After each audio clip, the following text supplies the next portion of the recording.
भुजबळ दादांची साथ सोडणार?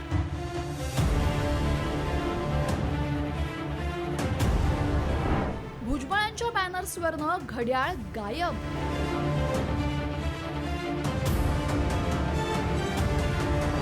शहांकडून मान, जवळच्या खुर्चीवर विराजमान.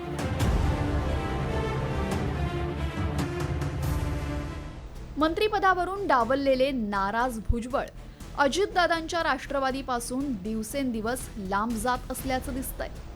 कारण मालेगावात केंद्रीय गृहमंत्री अमित शहांच्या स्वागतासाठी लागलेल्या भुजबळांच्या बॅनर्सवरनं राष्ट्रवादी काँग्रेसची घड्याळ आणि दादांचा फोटोही गायब होता. तर भाजपासोबत त्यांची जवळीक वाढत चालल्याचंही दिसतंय. केंद्रीय गृहमंत्री अमित शहांच्या नाशिक दौऱ्यात हे प्रकर्षानं जाणवलं.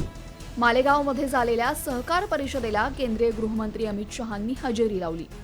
एवढंच नाही तर दूर बसलेल्या भुजबळांना थेट आपल्या शेजारची खुर्ची देत शहांनी जवळ बोलावून घेतलं.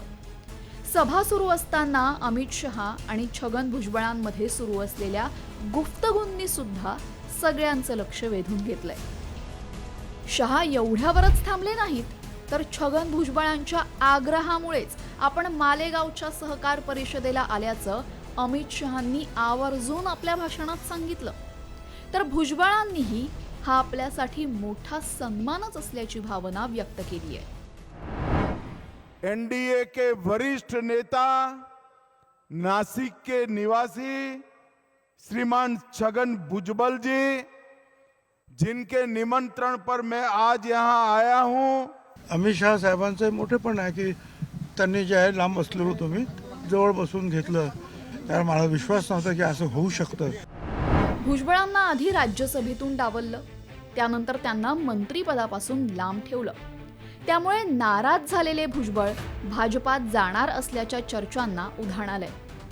त्यांनी यापूर्वी अनेकदा फडणवीसांचंही जाहीर कौतुक केलंय. आता तर थेट पोस्टरवरच घड्याळ गायब करून अमित शहांच्या जवळ खुर्चीवर विराजमान झालेल्या भुजबळांनी योग्य टायमिंग साधल्याची चर्चा रंगली आहे. केवळ आता त्यांच्या भाजपा प्रवेशाच्या मुहूर्ताचीच प्रतीक्षा सर्वांना लागल्याचं दिसतंय. ब्युरो रिपोर्ट, साम टीव्ही.